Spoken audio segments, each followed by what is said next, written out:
Nós estamos preocupadíssimos com o alto índice de ansiedade que as redes sociais têm provocado. Olha, se a sociedade te abandona, a solidão é difícil, mas é suportável. Mas se você mesmo se abandona, ela é intolerável. A cada 40 segundos alguém morre pelas próprias mãos. Exato. Provavelmente a cada 4 segundos alguém tenta o suicídio. Mas nenhuma dessas pessoas, de fato, querem morrer. Jamais imaginei que um dia o senhor fora ateu. Quando eu estudei os pensadores como Freud, Einstein e outros, como eles construíram suas ideias, como eles se tornaram mentes brilhantes, e fui até Jesus Cristo, eu fiquei impressionado. Nunca alguém tão grande se fez tão pequeno para tornar nós, os seres humanos, grandes. Tão grandes. Mais uma vez, estamos aqui tendo a honra, o prazer, o privilégio de ter um entrevistado maravilhoso. Eu estou tendo esse privilégio aqui de estar com ele, sim, com o Dr. Augusto Cury. Dr. Augusto Cury, muito obrigada por essa oportunidade de estar aqui com o senhor, viu? Para mim é uma honra estar aqui falando sobre o mais complexo dos mundos, a mente humana. Exatamente. Nascido em Colina, interior de São Paulo, o Dr. Augusto Cury é reconhecido mundialmente como uma das mentes mais brilhantes da atualidade. Ele é médico psiquiatra, palestrante, professor, pesquisador e um fenômeno editorial, um pensador que ultrapassa fronteiras. Seus números impressionam. Autor de mais de 80 livros, traduzidos em mais de 70 países, ele é simplesmente o psiquiatra mais lido do planeta e o autor mais lido do Brasil na última década. Como que o senhor vê o impacto das redes sociais hoje na vida de todos nós, não só das crianças, dos adolescentes, mas na vida de todos nós? O que ela tem influenciado do lado ruim, que assim nós podemos enxergar, né, doutor? Então vou falar do lado bom primeiro e depois vou abordar o lado ruim. O mundo da internet causou uma revolução sem precedente no teatro da humanidade. Aumentou-se a comunicabilidade como nunca, a democratização da informação e a melhoria dos processos nas empresas, entre outros elementos positivos. Mas desde que Steve Jobs lançou seu celular, seu smartphone em 2007, não se sabia que as telas, o comprimento de onda azul, em primeiro lugar, mexe com a molécula de ouro que induz e estabiliza o sono, que é a melatonina. Sim. Então há milhões de pessoas que não estão dormindo bem, porque os índices de melatonina estão comprometidos pelo uso excessivo dos celulares, inclusive crianças e adolescentes, e os pais não sabem. Isso da Ásia ao Ocidente. Número 2, mexe também com o ciclo da dopamina e da serotonina. A dopamina e a serotonina são dois moduladores da emocionalidade, dois neurotransmissores. E isto causa danos mais do que as pessoas têm consciência. Por exemplo, eu dou treinamento com uma certa frequência para a Associação de Juízes ou Magistrados do Brasil. Eu digo que não está na Constituição que os celulares, as redes sociais, pode provocar uma dependência nos níveis de drogas altamente estimulantes, como a cocaína. É uma cocaína digital. E há centenas de milhões de pessoas no mundo todo que não conseguem sentir-se importante, fazendo nada de significativo que vale a pena ser realizado fora das redes sociais. E não é verdade, porque o mundo real pulsa num mundo concreto, com pessoas que você toca, sente, se estressa, se alegra.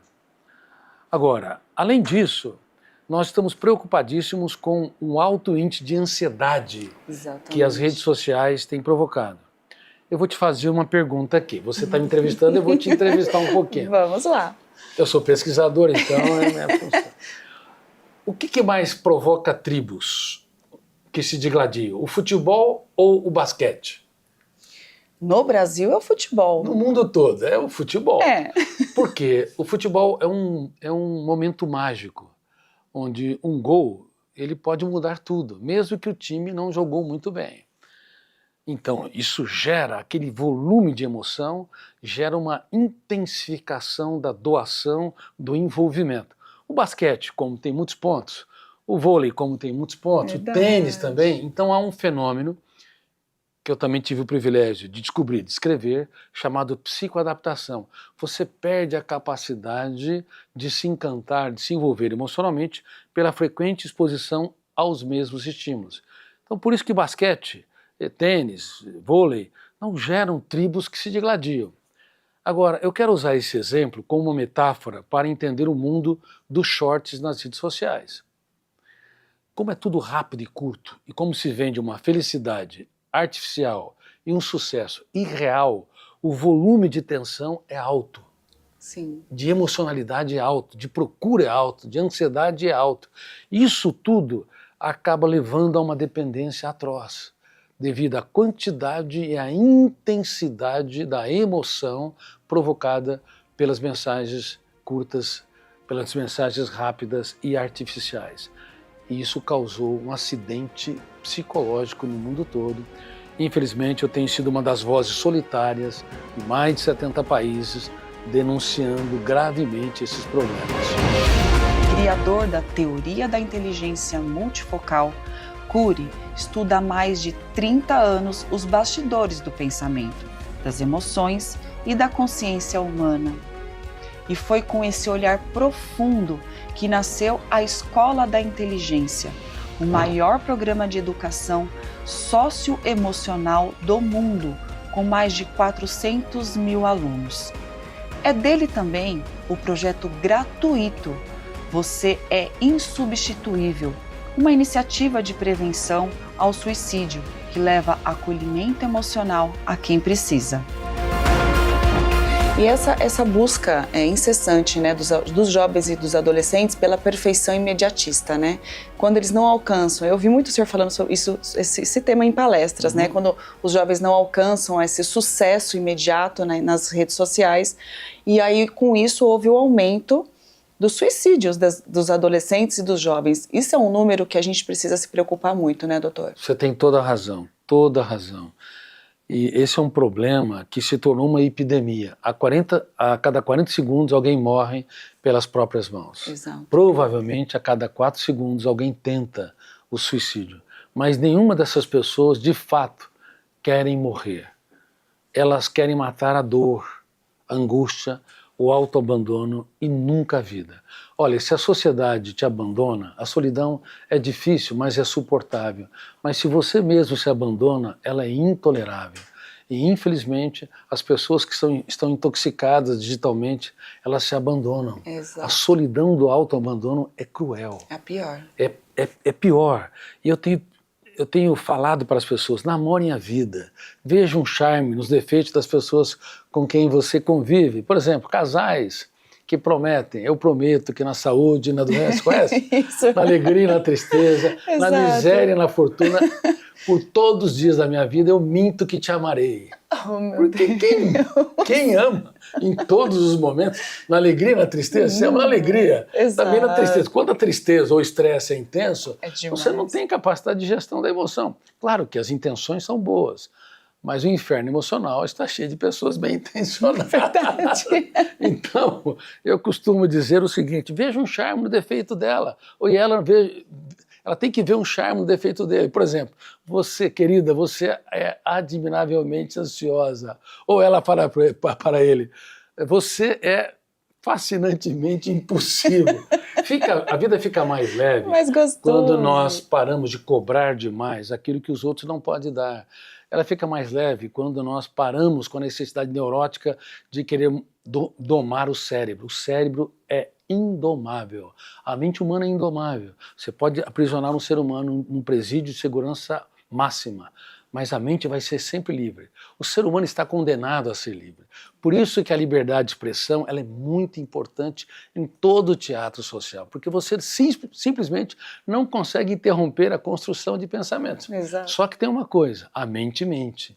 Ninguém pode nos trair, nos ferir ou nos asfixiar mais do que a nossa própria mente, quando o nosso eu, que representa a capacidade de escolha, autonomia e autodeterminação, não impugnar pensamentos perturbadores, não confrontar, não discordar deles, porque uma boa parte dos pensamentos perturbadores não é produzida pelo eu, mas por fenômenos inconscientes. Por exemplo, esses fenômenos estão atuando em você e nos telespectadores. Enquanto nós falamos, detona o gatilho, que é um fenômeno inconsciente, em nuvens, abre milhares de janelas ou arquivos mentais e a âncora se instala para gerar concentração. Então, como é que as pessoas entendem cada verbo que nós conjugamos, cada pronome? É porque os atores coadjuvantes, os copilotos da mente humana, contribuem com o eu. Só que eles podem atuar sozinhos. Você pensa apenas aquilo que quer pensar? Não. Não. Então quem pensa o resto? Aí eu brinco, a nossa mente é uma casa de terror? Frequentemente o é. Porque há fenômenos importantes, mas que escapam do controle do eu, e escapam mesmo, e se fixam em janelas traumáticas. Pessimismo, autopunição, autocobrança, sofrimento pelo futuro, necessidade ansiosa de evidência social que atinge os influenciadores digitais. De vez em quando um grande influenciador me liga: Dr. Cury, eu perdi o encanto pela vida, perdi o prazer de viver. Tem milhões, às vezes dezenas de milhões de seguidores. Só que ele não é seguidor de si mesmo. Exato. Não sabe namorar a vida, não sabe ver um charme nos defeitos dos outros. Vive para fora. Entendeu? Isso mesmo. Podemos dizer então que a nossa mente é a nossa maior inimiga? A nossa mente, se não for bem administrada, é o maior inimigo de um ser humano. Do ser humano. Ninguém pode lesar, asfixiar, trair e aprisionar mais do que a mente. E o seu eu espero que você treine todos os dias, a não ser perfeito. Nós somos imperfeitos, convivendo com pessoas imperfeitas. Mas duvide de tudo aquilo que te controla. Critique cada ideia perturbadora, no silêncio da sua mente, e decida ser autor da sua própria história. Decida ser gestor da sua mente, ainda que você não o consiga completamente. Mas duvidar, criticar e determinar é uma técnica poderosa para que possamos reciclar os pensamentos tóxicos.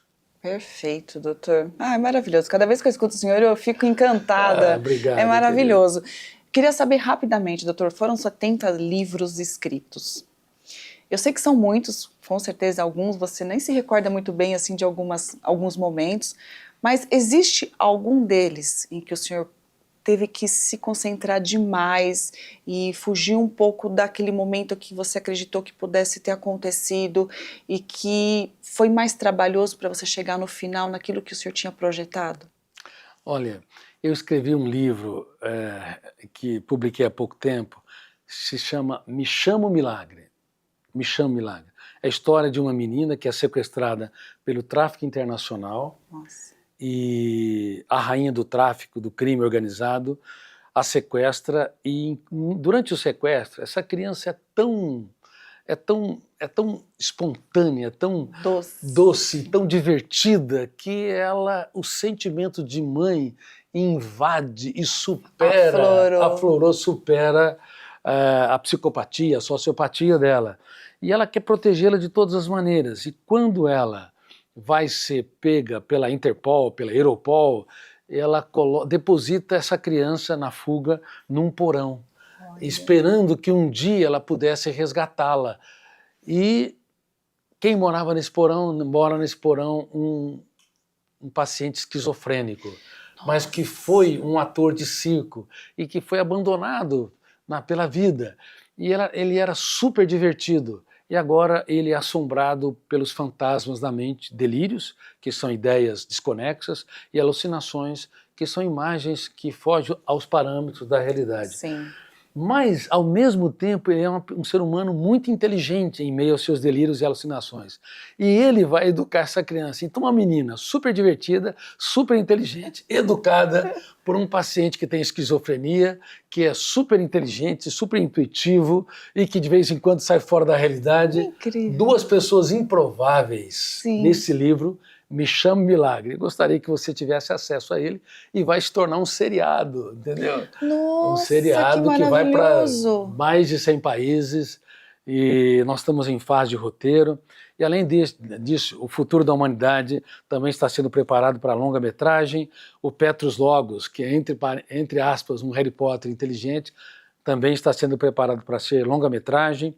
O Vendedor de Sonhos 2 e 3 está em fase de roteiro também, e outras obras. Maravilhoso. Cada livro é um filho. É um filho, sim, exatamente. Doutor, para a gente finalizar, me chamou muita atenção um depoimento que o senhor deu numa entrevista, falando sobre Jesus Cristo, o momento do seu encontro. Eu tenho certeza que assim, eu jamais imaginei que um dia o senhor for ateu. E eu achei tão lindo um verso que o senhor falou sobre nunca alguém tão grande se fez tão pequeno para tornar os pequenos tão grandes. Eu achei formidável essa colocação do senhor. Como foi esse encontro? Olha, eu fui de fato um ateu ardente e há vários elementos que tornam uma pessoa ateia, tá? Existe o ateísmo ligado ao antirreligiosismo, por exemplo, Nietzsche era antirreligioso, Marx era antirreligioso. As atrocidades cometidas pela religião fizeram com que eles se afastassem das ideias de Deus. Existe o ateísmo ligado à justiça social. Nesse exato momento tem pais perdendo seus filhos, tem filhos perdendo seus pais, Exato. Crianças diagnosticadas com câncer. Há muitas injustiças. A vida não é justa. Ela tem intempéries, curvas e acidentes imprevisíveis e inevitáveis às vezes. Então há pessoas que se voltam para o ateísmo baseada nessa injustiça. Eu fui mais longe do que esses dois elementos. O meu ateísmo foi como se fosse científico. Para mim, que estudo a última fronteira da ciência, o processo de construção de pensamentos e os fenômenos que atuam em milésimos de segundos para construir as ideias, para formar o eu e a consciência existencial e a emocionalidade, enfim, para mim Deus era fruto de um cérebro apaixonado pela vida que resistia ao seu caos na solidão de um túmulo. Então a ideia de Deus era fruto da mente humana como tentativa de escapar da dor, da angústia, da inexistência. Mas quando eu estudei os pensadores como Freud, Einstein e outros, como eles construíram suas ideias, como eles se tornaram mentes brilhantes, e fui até Jesus Cristo, eu fiquei impressionado. A hora que eu fui estudar a mente dele, esperava encontrar alguém que não brilhasse no caos, que não tivesse uma capacidade de formar mentes brilhantes a partir de mentes toscas, como seus discípulos. Sim. Nenhum deles conseguiram impactar pessoas além de 2 ou 3 milhas, ou 2 a 3 quilômetros do lugar onde nasceram e morreriam. Mas como é que aqueles jovens, irritadiços, tensos, que trabalhavam muito mal as contrariedades, que não tinham autocontrole e não eram autônomos, como é que eles impactaram o mundo? E eu comecei a estudar. E eu fiquei assombrado, perplexo. Eu percebi que ele não cabe no imaginário humano. Então a ciência que afastou vários de Deus, ela me aproximou muito porque eu ousei analisar a sua biografia, detalhes por detalhes dos seus comportamentos nos mais diversos focos de tensão. Te cito um, Judas Iscariotes, quando o beijou, quando você é traído, detona o gatilho, abre uma janela traumática ao killer, com alto volume de tensão.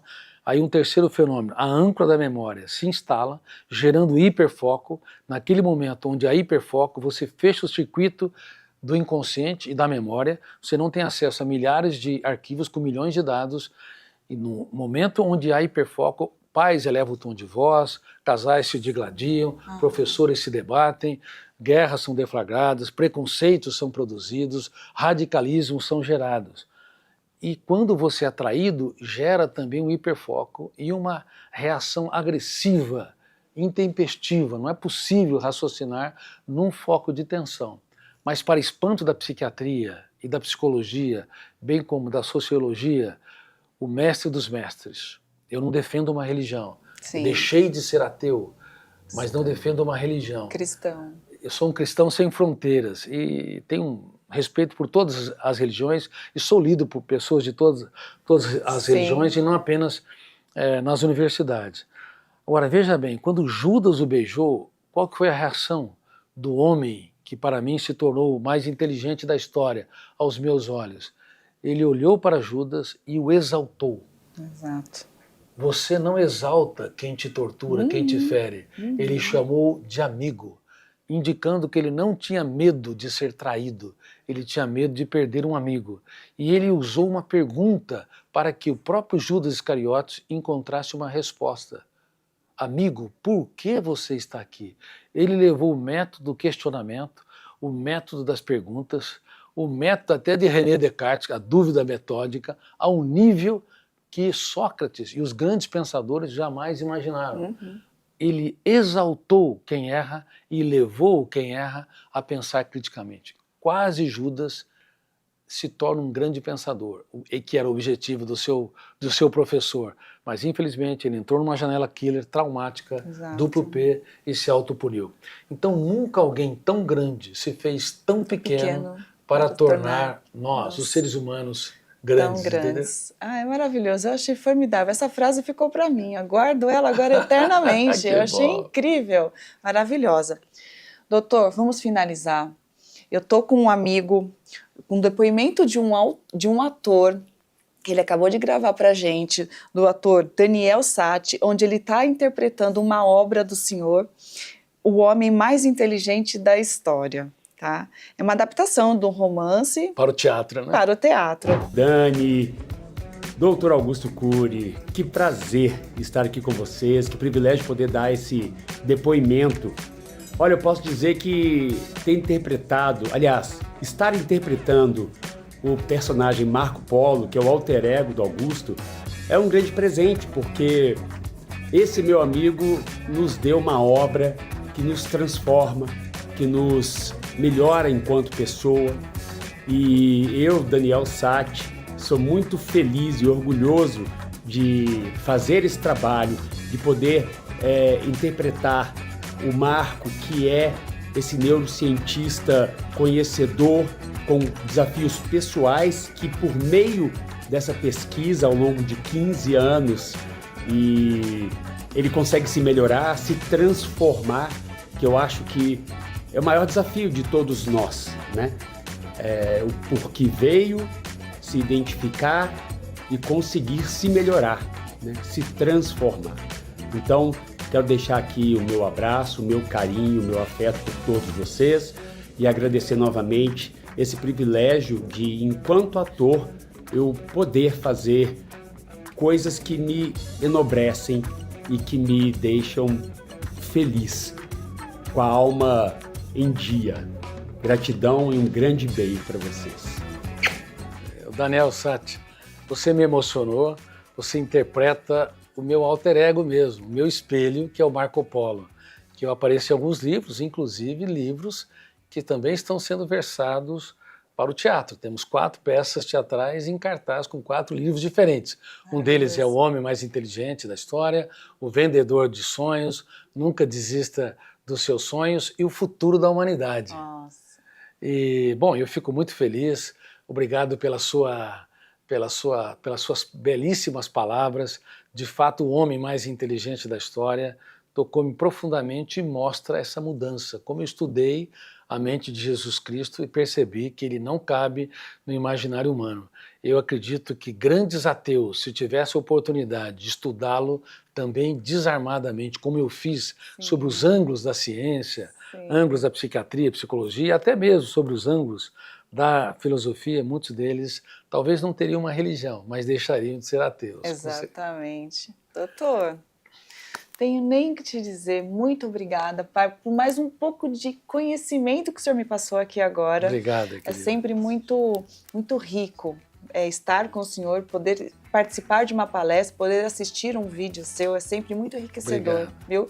Muito obrigada mesmo por ser essa mente brilhante e fazer com que as pessoas se tornem brilhantes na vida, né? Que honra, privilégio estar com você. Imagina, Obrigado. O privilégio é meu. Obrigada. Um beijo no coração a todos.